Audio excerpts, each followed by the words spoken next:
There's no feeling more intense than starting over. If you deleted your homework the day before it was due, as I have, or if you left your wallet at home and you have to go back after spending an hour in the commute.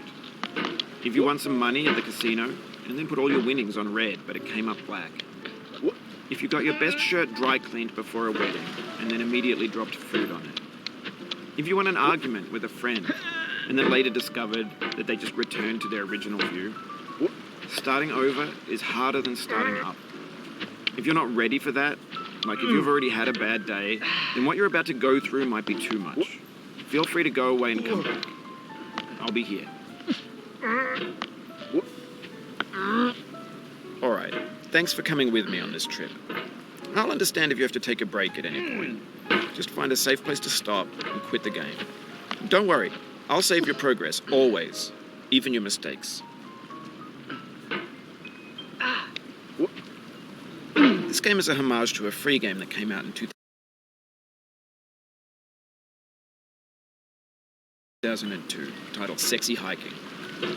The author of that game was Jazuo, a mysterious Czech designer who was known at the time as the father of B games. And B games are rough assemblages of found objects.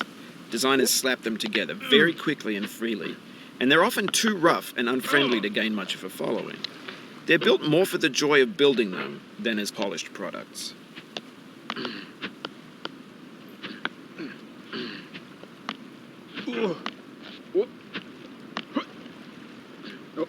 Oh, you just lost a lot of progress.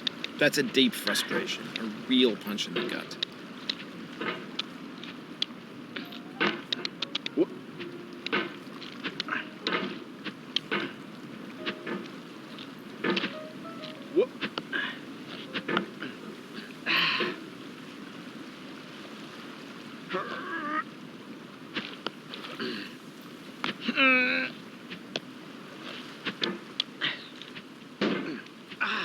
In a certain way, Sexy Hiking is the perfect embodiment of a B game.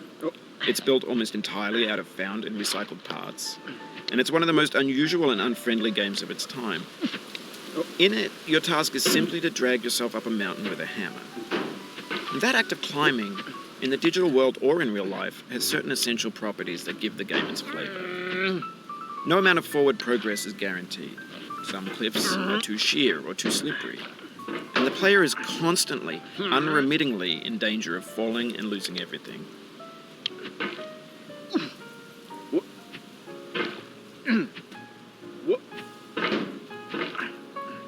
Anyway, when you start Sexy Hiking, you're standing next to this dead tree that blocks the way to the entire rest of the game. It might take you an hour to get over that tree, and a lot of people never got past it. You prod and you poke at it, exploring the limits of your reach and your strength, trying to find a way up and over. And there's a sense of truth in that lack of compromise. Most obstacles in video game worlds are fake. You can be completely confident in your ability to get through them once you have the correct method or the correct equipment or just by spending enough time. In that sense, every pixelated obstacle in Sexy Hiking is real.